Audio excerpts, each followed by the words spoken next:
Howdy, my name is Myra, and today our team will be discussing our master plan on how to be rid of a horrible disease that is killing both adorable bunnies and any person that it comes into contact with. This disease is known as VEXANS Toxic Shock Syndrome, or VTSS. The type of people that are most susceptible to this disease are those who are more likely to spend their time outdoors. This is because the disease is vectored by a mosquito. Although these people are more likely to contract the disease, you are not safe anywhere because these mosquitoes can easily get into buildings. Major symptoms of this disease include acute fever, severe muscle weakness, muscle damage, and muscle necrosis. Earlier this year, the disease was first discovered when 10 initial patients were presented to us, and later, all 10 of these patients succumbed to their illness. Patient 0 was identified as Grace Clemens due to evidence indicating that she was the first infected. After further research into Clemens' background, she was found to have never traveled outside of the United States, so it is safe to assume that this disease was brought to the U.S. because the vector is able to travel long distances. The map below shows initial areas of exposure from the first 10 patients. The areas of exposure were all outdoors in places such as wooded forests, national parks, or in the yards of homes in rural and urban cities. As of right now, the disease has spread to more cities in the continental United States. It is present in cities such as Austin, Texas, Las Vegas, Nevada, and Phoenix, Arizona, where the mortality rate has been 100%. This disease is vectored by the mosquito species scientifically named Aedes vexans, and is commonly known as the inland floodwater mosquito. A floodwater species, they are dependent on the rain for their ability to lay eggs and therefore reproduce. In the case that there is, in fact, a drought, however, they have evolved so that their eggs may lay dormant for months to years if absolutely necessary. With this evolutionary trait, they have become adaptable to so many different environments, thus allowing them to live in almost every country worldwide. As mentioned before, they can be found worldwide, but the species is most frequently found in North America. While it is often found in other countries, the Aedes vexans in those places are outnumbered by mosquitoes of other species, such as Aedes albopictus and the Anopheles mosquito. When it comes to their feeding habits, the inland floodwater mosquito prefers mammals and sometimes birds as their source of blood nourishment. With humans being an abundant source of blood across the country and across the world, humans are an easy target, and with the size, and therefore blood amount, of the average American growing more and more each year, it's no wonder that the Vexans mosquito is so common here. Like many other species of mosquito, Aedes vexans species is known to spread disease while feeding on blood. There's a great amount of disease that can be spread by this mosquito, including West Nile virus, dog heartworm, Rift Valley fever, as well as various other arboviruses. The fact that they can spread so many diseases makes them a great threat to humans and animals in so many countries, and this greatly depends on whatever vector-borne diseases are commonly contracted in different areas of the world. So depending on the country that one may be in, there are different risks. In this particular case, the bacteria causing VEXANS Toxic Shock Syndrome was transmitted to a number of unlucky people across North America, all ending with the same fatal outcome. I guess that you could say that this mosquito vector really sucks. Howdy, it's Sierra here, and today we're going to talk about the reservoir for Aedes toxic shock syndrome. So first I want to start off by explaining what a reservoir is.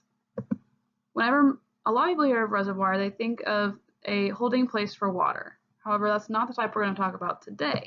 Instead, the type we're going to talk about is an organism that naturally harbors a pathogenic agent that can be transmitted to other organisms, which in our case is the jackrabbit, which interestingly in this case, the jackrabbit is actually also harmed by this disease, and we've seen a large number of die-offs in jackrabbits across the United States.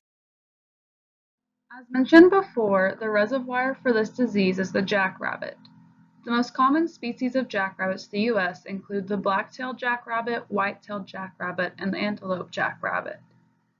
These rabbits can be found mostly in the Midwest, Southwest, and West regions of the U.S.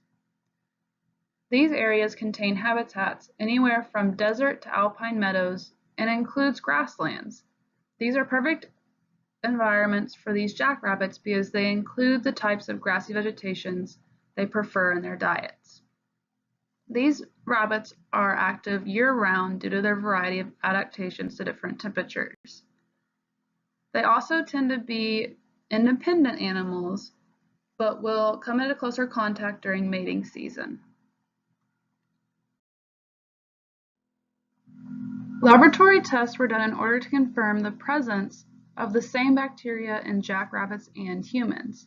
However, further evidence of this disease can be seen in the mating habits of the jackrabbits. The first case was in early March, which was at the same time that jackrabbit mating season begins. This mating season lasts from early spring until early summer. During this time period, jackrabbits have a lesser fear of humans and will enter into closer proximities with them.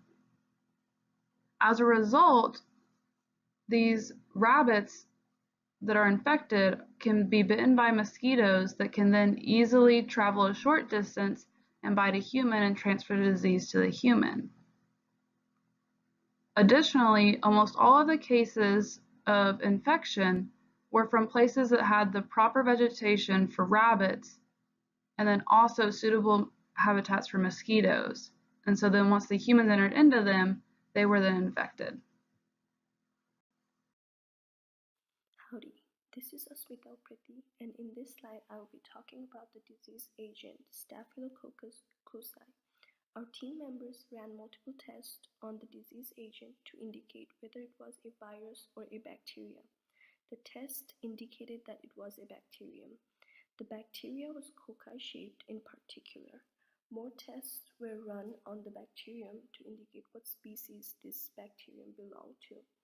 We concluded Staphylococcus aureus to be gram-positive, coagulase negative, meaning that it does not produce an enzyme that enables the conversion of fibrinogen to fibrin, and member of bacterial genus Staphylococcus, consisting of single, paired, and clustered cocci. These bacteria are commonly found on the human skin and in the mucous membrane. Next, let's talk about the genome size, which is the total amount of DNA contained within one copy of a single genome. Using genome size estimation protocol, we found out that the genome size for Staphylococcus aureus to be over 170 kilobases. And now let's move on to the information about the disease. As the name suggests, VEXANS TOXIC SHOCK SYNDROme is an acute, life-threatening illness caused by the release of poisonous substances from an overgrowth of bacteria, in this case Staphylococcus aureus. Maria, one of our team members, talked about the symptoms experienced by our patients. In this slide, I'll talk about the two major symptoms, which include muscle necrosis and fever. Muscle necrosis occurs when the toxin released by the particular bacteria, in this case the Staphylococcus aureus, causes severe cell trauma in muscle due to unregulated digestion of cellular components. All of the patients reported experiencing these symptoms. The next one is fever. Fever happens when the temperature of the body rises in order to fight off the infection in the body. With this disease, the body is unable to fight off the toxin produced by the aureus, and therefore the immune system reacts. Low-grade fever to acute high fever is reported in all patients. So our team decided to use insecticides as the initial control method.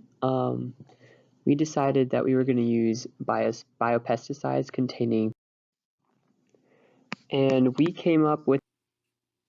Okay, so as you know, our team chose to develop a vaccine as our final control method as an alternative method to the previously used pesticide control that we were doing before. So in order to create this vaccine, our lab team took proteins called antigens from the Staphylococcus cluzii bacterium, so that when this vaccine is injected into patients, their body will see the antigen as non-self, and it will allow the body's immune system to generate an appropriate response that will destroy the invader. However, these antigens aren't so concentrated that they will produce an illness in the patient.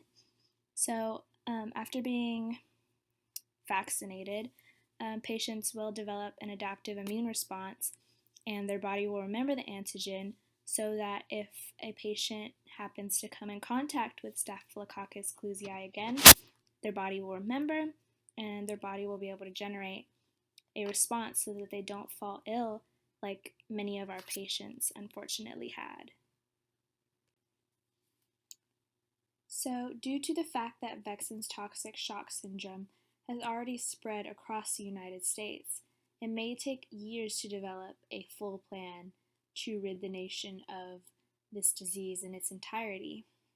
However, our team feels that by using our preventative vaccine, we will be able to control the disease in the most effective way.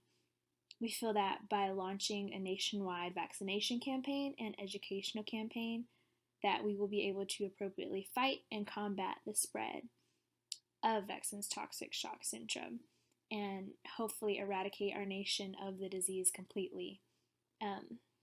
By using our vaccine, we hope to develop a herd immunity in our population as a method of indirect protection against VEXANS toxic shock.